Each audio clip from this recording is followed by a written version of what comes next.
Karena itulah kata Ibnu Mas'ud radhiyallahu taala anhu.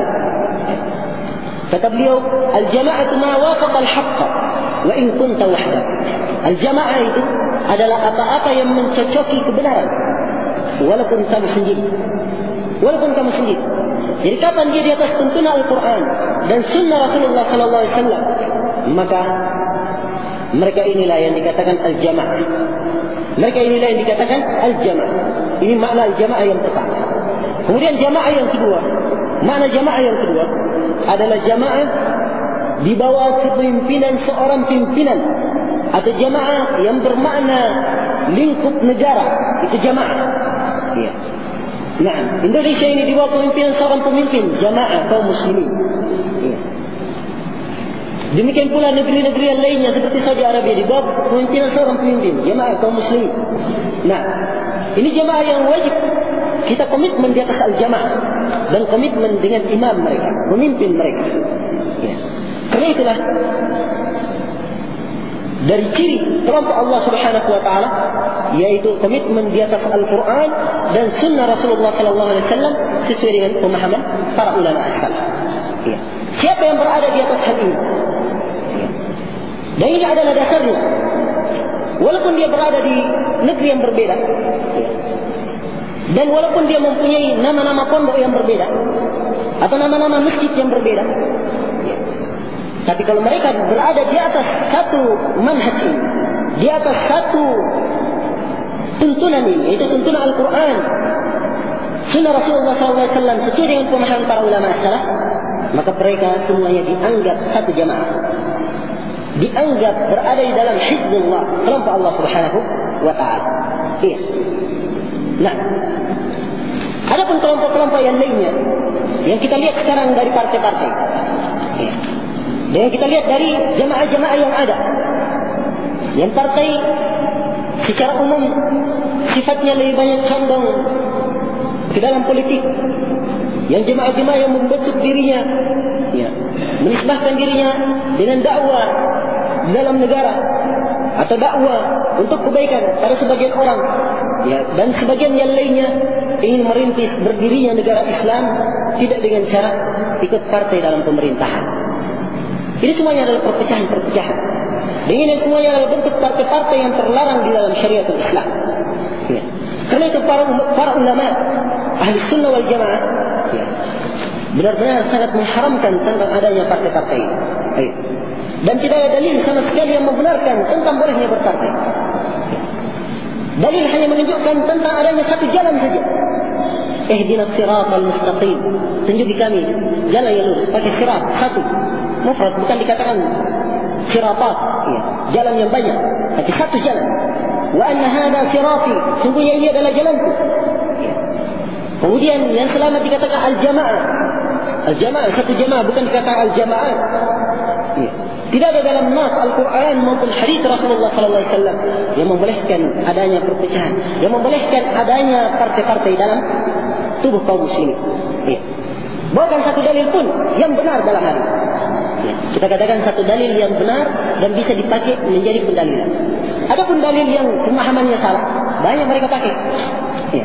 Seperti orang-orang Hizbut Tahrir dalam bukunya, dia berdalilkan tentang bolehnya berpartai dengan ayat wal takum minkum ummatun yad'una ila al-khair. Hendaknya ada di antara kalian sekelompok umat yang menyuruh kepada kebaikan. Katanya di sini dalil tentang bolehnya bikin partai karena ada sekelompok umat. Ini menunjukkan jahilnya tentang syariatul Islam. Sebab umat itu di dalam bahasa itu mempunyai 15 makna. Bahkan ada sebagian ahli bahasa mengatakan umat itu punya 40 makna. Ya.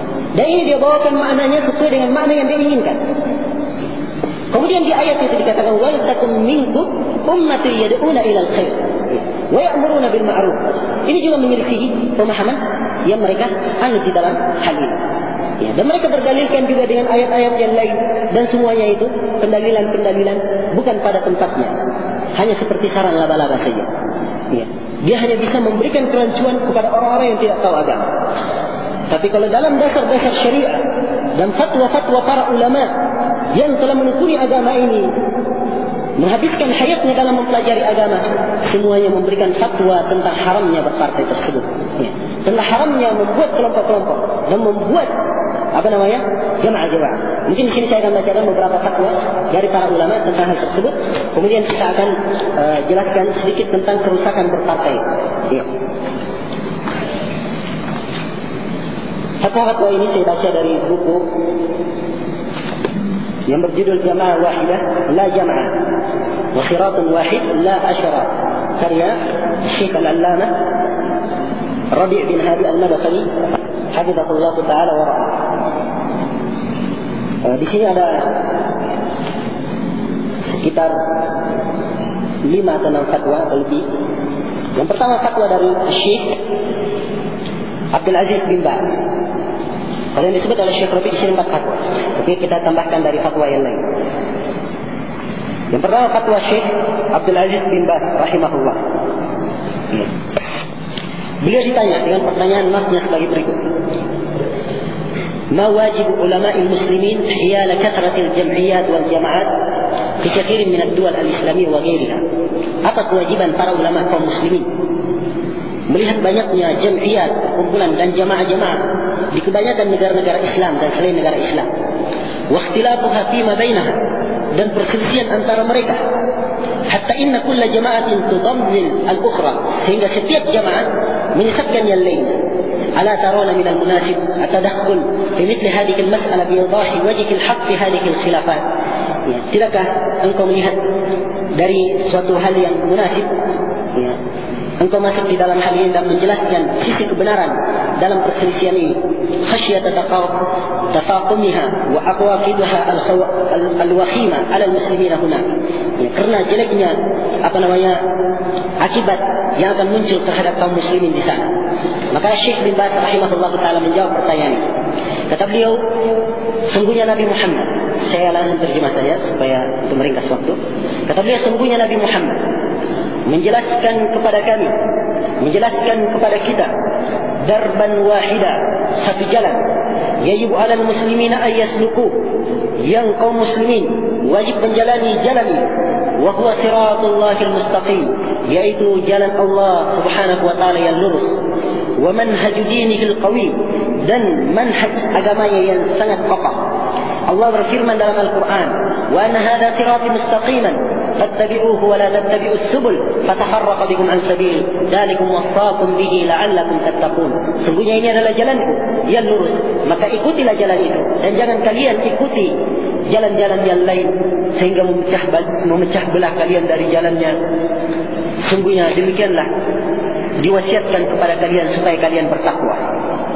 Kemudian kata Syekh bin Baz, dan sebagaimana Allah Rabbul Izza wal Jalal telah melarang umat Nabi Muhammad untuk berpecah dan melarang mereka berselisih, dan sungguhnya perpecahan dan perselisihan tersebut merupakan sebab yang paling besar yang akan menimbulkan kelemahan dan akan menyebabkan mereka dikuasai oleh musuh-musuhnya, sebagaimana dalam firman Allah Subhanahu wa taala, wa'tasimu bihablillahi jami'an wa la tafarraqu, dan berpegang teguhlah kalian dengan tali Allah semuanya dan jangan kalian berpecah belah. Dan juga dalam firman Allah Subhanahu wa taala, syara'a lakum minad din ma wassa bihi Nuha walladhi awhayna ilayka wa ma wassayna bihi Ibrahim wa Musa wa Isa an aqimud din wa la tatafarraqu fi kabura 'alal musyrikeen ma tad'uuhum ilayh. Telah disyariatkan kepada kalian dari agama apa-apa yang diwasiatkan kepada Nabi Nuh, dan apa-apa yang kami wahyukan kepada engkau Nabi Muhammad, dan apa yang kami wasiatkan kepada Nabi Ibrahim, Nabi Musa dan Nabi Isa, yaitu hendaknya kalian tegakkan agama dan jangan kalian berpecah belah.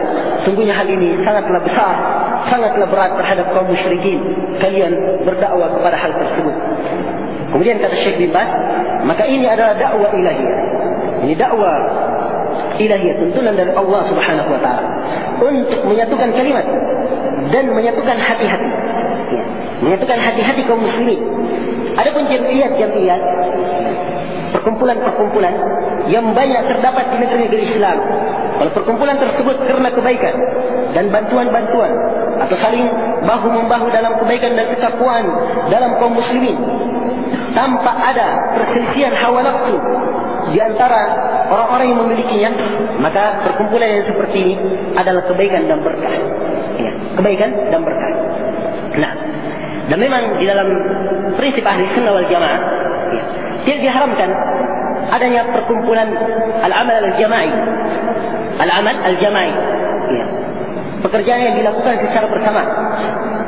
Pekerjaan yang dilakukan secara berjamaah. Ya, tidak dilarang hal tersebut. Ya. Dan tidak ada di antara ulama Islam yang melarang hal tersebut sepanjang pekerjaan bersama ini dibangun di atas dasar Al-Quran dan Sunnah Rasulullah SAW. Ya. Sepanjang dibangun di atas hal ini.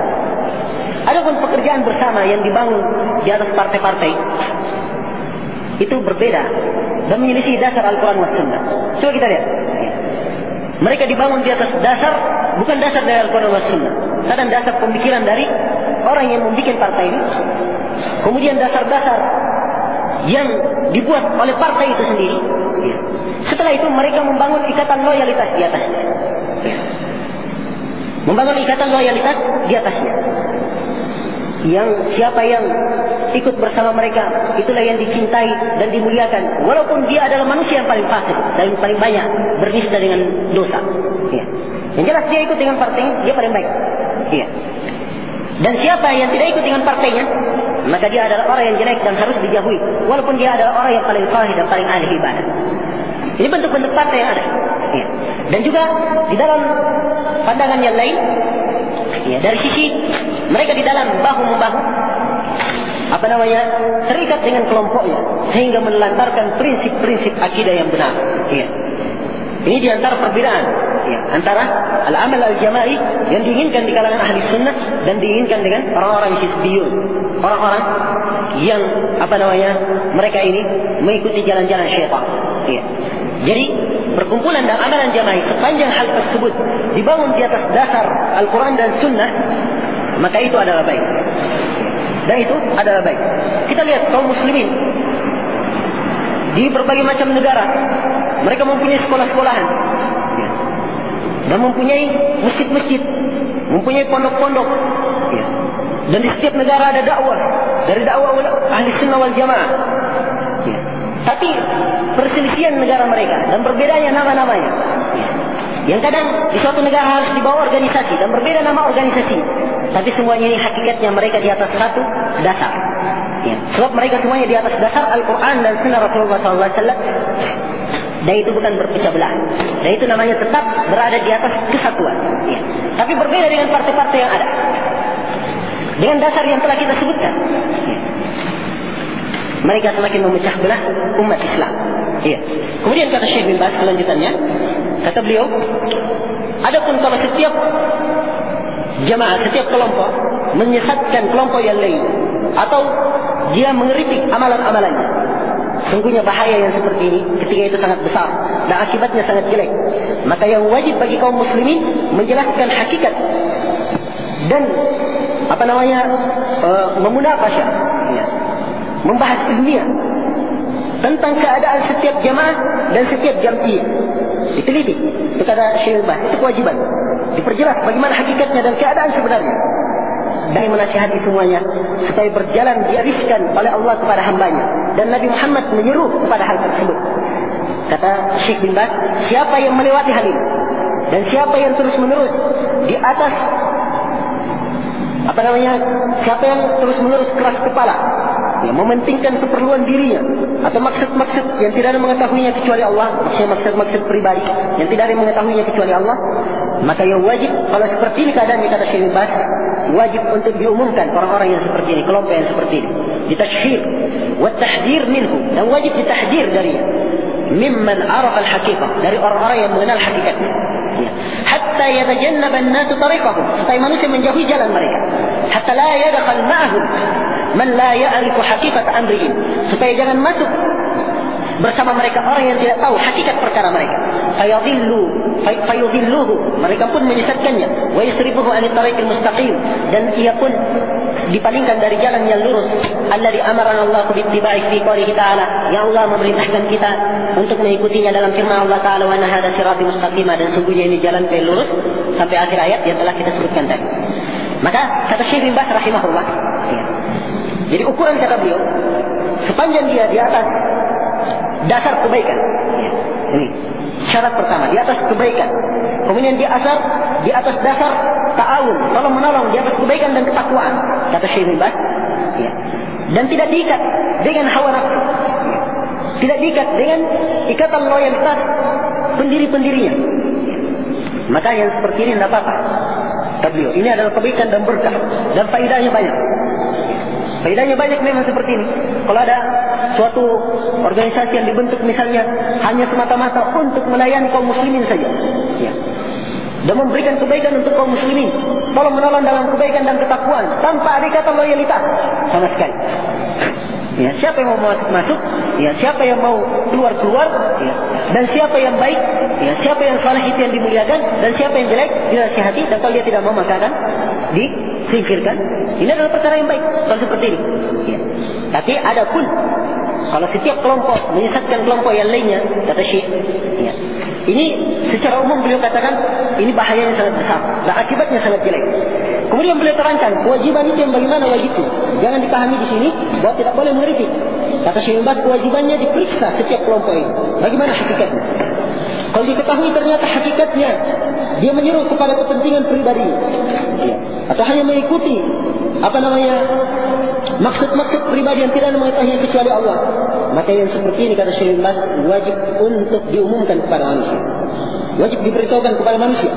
Dan kata beliau, ya, wajib untuk ditahdir, wajib untuk memperingatkan manusia dari kelompok dan partai yang semisal ini, supaya jangan sampai ada orang-orang yang tertipu, ya, orang-orang yang tidak tahu siapa mereka, akhirnya mereka pun tertipu dan masuk bersama mereka dan sesat bersama mereka. Ya, karena itu Syekh bin Baz sendiri beliau tegas kalau ditanya tentang kelompok-kelompok dan partai. Beliau ditanya tentang Ikhwanul Muslimin dan Jemaah Tabligh dalam fatwa beliau. Kata beliau ditanya, apakah Ikhwanul Muslimin dan Jemaah Tabligh masuk ke dalam 72 golongan yang dikatakan masuk dalam neraka? Kata Syekh bin Baz, iya, masuk dalam 72 golongan yang dikatakan masuk dalam neraka. Tegas beliau fatwanya. Sebagaimana yang kita akan rinci nanti dalam pembahasan khusus untuk Ikhwanul Muslimin. Tapi wa mimma la syakka fihi, dan dari apa-apa yang tidak diragukan, ya, banyaknya firqah, banyaknya kelompok-kelompok dan banyaknya jamaah di masyarakat Islam ini dari perkara-perkara yang syaitan sangat bersemangat dengan, ya. Dan benar beliau di sini sangat bersemangat syaitan. Ya, bagaimana tidak? Nabi telah mengabarkan dalam hadisnya, ya, inna syaitan qad ya'isa ay ya'budakum musallun fi jaziratil arab lakin bitahrish. Sungguhnya syaitan telah putus asa dijadikan sesembahan di negeri Arab. Putus asa saja menjadi yang disembah di negeri Arab, putus asa. Terus apa yang dia lakukan? Yang dia lakukan hanya at-tahrish, bagaimana caranya mengadu domba, ya.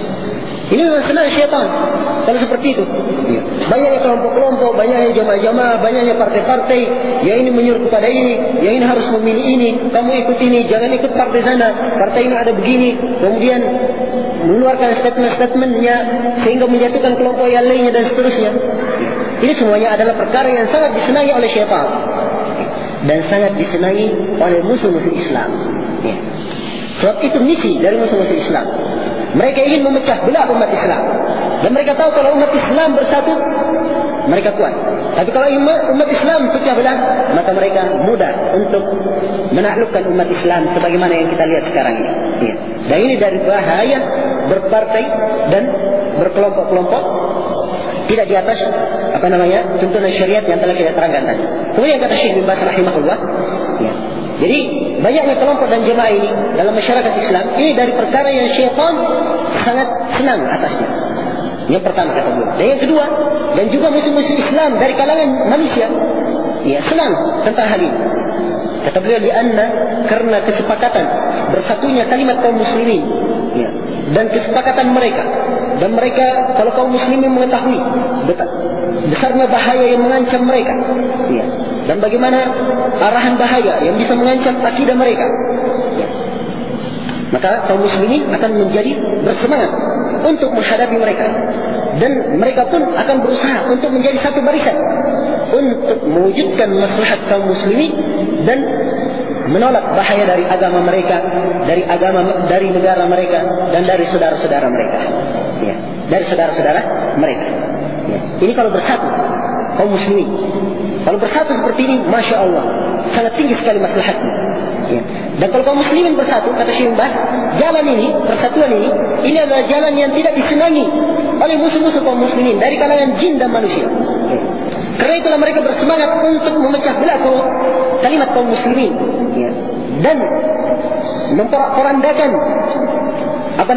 persatuan mereka dan menebarkan sebab-sebab permusuhan di kalangan mereka. Dan kata Syekh Bas di akhir fatwa beliau, dan saya mohon kepada Allah supaya menyatukan kaum muslimin di atas kebenaran dan menghilangkan dari masyarakat kaum muslimin segala fitnah dan kesesatan. Sungguhnya Allah, ya, yang memiliki hal tersebut dan dialah yang maha mampu akan hal tersebut. Ini fatwa dari Syekh bin Baz rahimahullah taala tentang haramnya berpartai dan membuat jemaah-jemaah kelompok-kelompok seperti yang telah kita uraikan tadi. Sekarang yang kedua, fatwa Syekh Muhammad Nasiruddin Al-Albani rahimahullah, ya, tentang hukum berbilangnya jemaah dan hukum banyaknya partai-partai sekarang ini. Beliau ditanya, soalnya begini, pertanyaan yang ditanyakan kepada beliau, maknanya begini. Kata beliau, kata yang bertanya, apa hukum syariat tentang berbilangnya jamaah dan partai dan aturan-aturan Islam? Ya. Bersamaan bahwa partai-partai ini, kelompok-kelompok ini tadi, antara mereka ada perselisihan dalam manhajnya, dalam metodenya, dalam uslubnya, dalam dakwah mereka dan dalam akidahnya. Berbeda. Wal usus, dan juga dalam dasar-dasar asas yang mereka tegak di atasnya. Nah, sekarang apa hukum syariat Islam ini terhadap jemaah-jemaah ini yang demikian banyak jemaah ini? Setiap jemaah berbeda metodenya dengan jemaah yang lain, uslubnya berbeda, dakwahnya berbeda, akidahnya berbeda, asasnya juga berbeda. Padahal di dalam hadis kata penanya bahwa jemaah yang benar itu cuma satu. Sekarang apa hukum syariat pada kelompok itu tadi? Syekh Al-Albani menjawab. Kata beliau, kami mempunyai banyak jawaban, ya, dan berulang tentang soal ini. Tapi berikut ini kami akan berusaha meringkas jawaban dalam pertanyaan ini. Kata Syekh Al-Albani, saya berkata, ya, kami berkata, tidaklah luput bagi seorang muslim yang mengetahui Al-Quran dan Sunnah sesuai dengan apa-apa yang para ulama as-salaf radhiyallahu ta'ala anhum berada di atasnya. Tidaklah luput bagi mereka bahawa sahnya tahazzub, berpartai, wa takattul, dan berkelompok di jamaah, pada jamaah-jamaah, kelompok-kelompok mukhtalifatil afkari awalan, yang berbeda pemikirannya pertama, kemudian yang kedua berbeda manhaj dan uslubnya. Kata beliau, ya, tidaklah luput bagi seorang muslim yang mengetahui dalil dari Al-Quran dan Sunnah bahwa semua ini, kata beliau, falaysa minal islami fi syai', itu tidak masuk dalam syariat Islam sedikit pun. Bahkan hal tersebut adalah perkara yang dilarang oleh Rabb kita Allah Azza wa Jalla dalam ayat yang sangat banyak dalam Al-Quran. Seperti ayat, wala takunu minal musyrikina, janganlah kalian seperti kaum musyrikin, minal ladina farraqu dinahum wa kanu syi'a kullu hizbin bima ladaihim farihun. Jangan kalian seperti kaum musyrikin dari orang-orang yang memecah belah agamanya, kemudian mereka pun berkelompok-kelompok, setiap kelompok merasa bangga dengan apa yang mereka miliki. Dan juga Allah Subhanahu wa taala berfirman, walau syaa rabbuka laja'alan nasa ummatan wahida wa la yazaluna mukhtalifina illa man rahima rabbuk. Andai kata Rabbmu menginginkan, Ia akan menjadikan manusia satu umat, akan tetapi mereka terus-menerus berselisih kecuali siapa yang dirahmati oleh Rabbmu. Ya. Kata Syekh Al-Albani, maka Allah Tabaraka wa Ta'ala memperkecualikan dari perselisihan ini, ya, perselisihan yang harus, yang dia ini adalah perselisihan kauni, ketetapan kauni dari Allah, sudah merupakan takdir kauni yang harus diterima. Nah, ujian kepada manusia diperkecualikan dari sini, kata Syekh Al-Albani, adalah ada kelompok yang diperkecualikan, dan dia inilah kelompok yang dirahmati. Dalam firman-Nya, illa man rahima rabbuk, kecuali yang dirahmati oleh Rabb kalian. Kata Syekh Al-Albani, tidak diragukan, tidak ada keraguan bahwa jamaah apa saja yang mereka ini menginginkan dengan semangat yang tinggi dan keikhlasan kepada Allah, mereka menginginkan masuk ke dalam umat yang dirahmati, yang diperkecualikan dari perselisihan kauni, kata Syekh Al-Albani. Ya. Tidak ada keraguan bahwa anna dalika, hal tersebut tidak ada jalan untuk sampai kepadanya dan tidak ada cara untuk mewujudkan itu secara hakikat, secara perbuatan dalam masyarakat Islam kecuali dengan kembali kepada Alkitab dan kembali kepada Sunnah Rasulullah SAW sesuai dengan pemahaman para ulama salaf. Sesuai dengan pemahaman para ulama salaf. Itu cara untuk kembali ke untuk kembali menjadi umat yang dirahmati. Kemudian kata Syekh Al-Albani, dan Rasulullah SAW telah menjelaskan manhaj, metode, wa tariq as-salim, dan jalan yang selamat dalam hadis yang sahih yang sangat banyak. Bukan cuma satu kata beliau. Dari Nabi SAW seperti beliau pernah menggaris, suatu hari satu garis, hadis yang kita sebutkan itu tadi.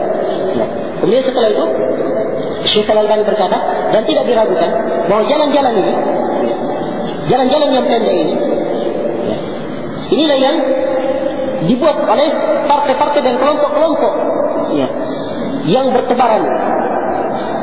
Kemudian kata beliau, karena itulah kewajiban atas setiap muslim yang bersemangat menjadikan yang bersemangat untuk berada atas kebenaran dan bersemangat untuk menjadi kelompok al-firqatun najiyah, kelompok yang selamat, kewajibannya hendaknya dia menempuh jalan yang lurus dan jangan mengambil jalan ke kiri dan ke kanan, ke kanan dan ke kiri.